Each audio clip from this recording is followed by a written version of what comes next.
Hello बच्चों।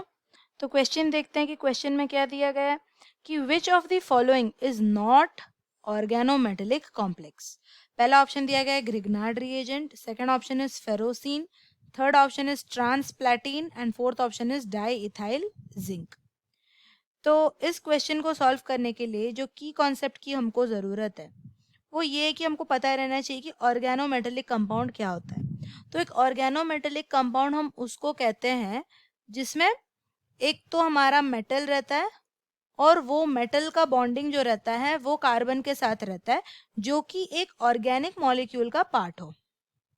तो हम कह सकते हैं एक मेटल आयन है जिसका बॉन्ड कार्बन से है जो कि ऑर्गेनिक मॉलिक्यूल का पार्ट हो, तो उसको हम ऑर्गेनोमेटेलिक कंपाउंड कह सकते हैं। तो इसका आंसर देने के लिए हमको पता रहना चाहिए कि जितने भी हमको कंपाउंड्स दिखे उनके स्ट्रक्चर क्या है। तो पहला है हमारा Grignard reagent. Grignard reagent is RMgX। फिर दिया गया है फेरोसिन। फेरोसिन में क्या होता है कि एक आयरन होता है मेटल और उसके साथ दो पेंटाडाइनाइल जुड़े रहते हैं ऐसे। तो ये हो गया फेरोसिन। फिर ट्रांसप्लैटिन अगर देखें तो ट्रांसप्लैटिन में प्लैटिनम रहता है बीच में, ये आयन है और उसके साथ दो NH3 और दो क्लोरीन लगे रहते हैं।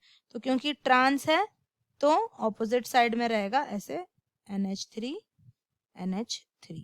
फिर आ गया हमारा डाई इथाइल जिंक, यानी कि जिंक है और उसके साथ इथाइल दो जुड़े रहेंगे ऐसे CH2CH3 CH2CH3। अब एक चीज हम यहाँ पे देख सकते हैं कि यहाँ पे हमारा जो मेटल है वो मेटल जुड़ा है अल्काइल ग्रुप के साथ। अब अल्काइल ग्रुप कार्बन होता है उसमें, तो यहाँ पे ऑर्गेनिक कॉम्प्लेक्स के साथ मैग्नीशियम का बॉन्डिंग है, तो दिस इज ऑर्गेनोमेटेलिक कंपाउंड। यहाँ पे मेटल आयन फेरस है यानी कि आयरन, आयरन का यहाँ पे इस कार्बन के साथ या फिर इस कार्बन के साथ बॉन्डिंग है जो कि ऑर्गेनिक मॉलिक्यूल का पार्ट है, तो ये भी ऑर्गेनोमेटेलिक कंपाउंड हो गया। यहाँ पे लेकिन हमारा जो मेटल प्लैटिनम है वो इधर क्लोरीन के साथ बना रहा है, नहीं तो फिर नाइट्रोजन के साथ बना रहा है, कार्बन के साथ बॉन्डिंग नहीं है इसकी, तो इसीलिए ये हमारा ऑर्गेनोमेटेलिक कॉम्प्लेक्स नहीं है। बट यहाँ पे हम देख सकते हैं जिंक जो है यहाँ पे भी कार्बन के साथ बॉन्ड कर रहा है और यहाँ पे भी, और इथाइल ग्रुप जो होता है वो ऑर्गेनिक कंपाउंड ही रहता है।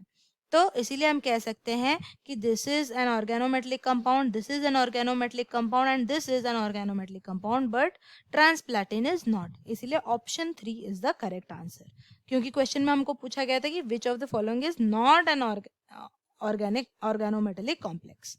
आई hope you understand the solution. Thank you.